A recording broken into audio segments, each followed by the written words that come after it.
चिंता नहीं, चिंतन कीजिए। चिंता आपके कल की परेशानी दूर करे ना करे, लेकिन आज का सुख चैन अवश्य छीन लेता है। बात दशकों पहले की है। गुजरात के एक शहर में एक वकील साहब पत्नी के साथ रहा करते थे। वकील साहब पत्नी से बेहद प्यार करते थे। एक पेशेवर के रूप में उनकी बहुत इज्जत थी और वह मुवक्किलों के लिए न्यायालय में जी जान लगा देते थे। एक बार उनकी पत्नी बेहद बीमार पड़ गई। डॉक्टर ने कहा उनका बड़ा ऑपरेशन करना पड़ेगा। इत्तेफाक से जिस दिन पत्नी का ऑपरेशन था, उसी दिन दूसरे शहर के एक बड़े हाई कोर्ट में केस की सुनवाई की तारीख थी।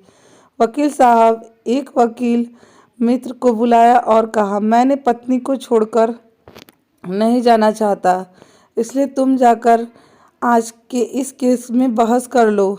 यह सुनकर वकील साहब की पत्नी ने कहा, यह आप क्या कर रहे हैं?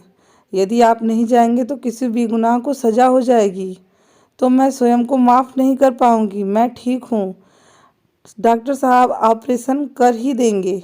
आप जाइए और कोर्ट में अपने केस की बहस कीजिए। आखिरकार दुखी मन से ही लेकिन वह दूसरे शहर कोर्ट के लिए रवाना हुए। मुकदमा शुरू हुआ। वकील साहब बहस करने लगे। बहस के बीच ही कोर्ट के दरबान ने उनको एक कागज का टुकड़ा ला कर दिया।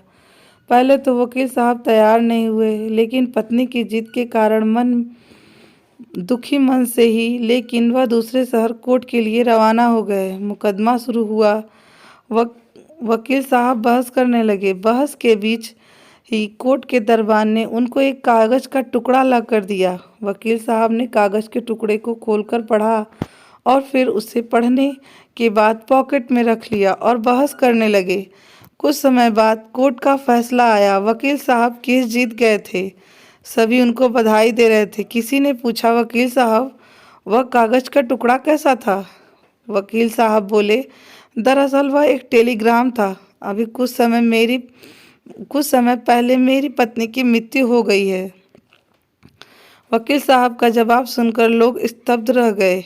उन लोगों ने पूछा, वकील साहब आपकी पत्नी की तबीयत ठीक नहीं थी, तो आप आए ही क्यों? वकील साहब ने कहा, दरअसल पत्नी ने ही मुझे जिद करके यहाँ भेजा, क्योंकि वह नहीं चाहती थी कि मेरे नहीं आने के कारण किसी बेगुनाह को सजा हो जाए।